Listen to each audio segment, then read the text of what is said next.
Magnetic moment m is equal to N I A. I A basically अगर आपका loop है ना, तो मैग्नेटिक मोमेंट के लिए अगर आपका लूप ऐसा है, ये वाले लूप का पेरीमीटर समझ लो, पेरीमीटर की वैल्यू l है।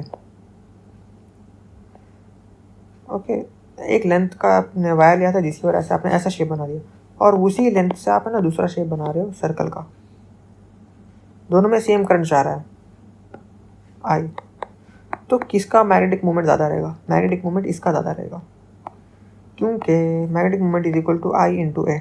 एन को थोड़ी देर के लिए इग्नोर कर दो, आई इंटू ए, दोनों में आई सेम है लेकिन area of this circle is greater. समझ गए? It depends on shape also magnetic moment, basically ये बताना चाह रहा हूँ। और n is number of loops, torque of current carrying loop, ये लूप है हमारा, इसमें करंट आई जा रहा है, तो torque will be m cross b, where m is magnetic moment and direction of m will be same as direction of a. What was direction of a?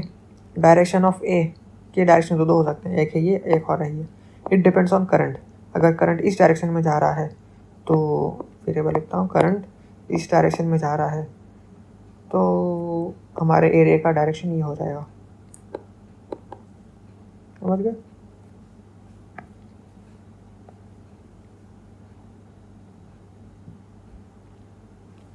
m cross b, m b sin theta. Oscillation of coil in magnetic field, इसी fold के अंदर coil का oscillation क्या होगा?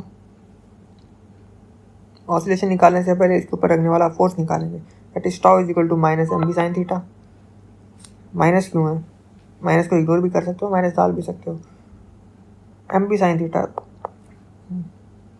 इसको आई omega square theta से equate कर देना है आपको, थीटा थीटा कट जाएंगे, ओमेगा की वैल्यू निकाल दो, इसको इक्वेट कर दो 2π/t से, आपको टाइम पीरियड में मिल जाएगा, ओमेगा भी पता है अभी, तो बस काम हो गया आपका। ऑसिलेशन ऑफ कॉइल के अंदर आपको ओमेगा पूछा गया है और टाइम पूछा गया है, टाइम पीरियड, हो जाएगा काम आपका।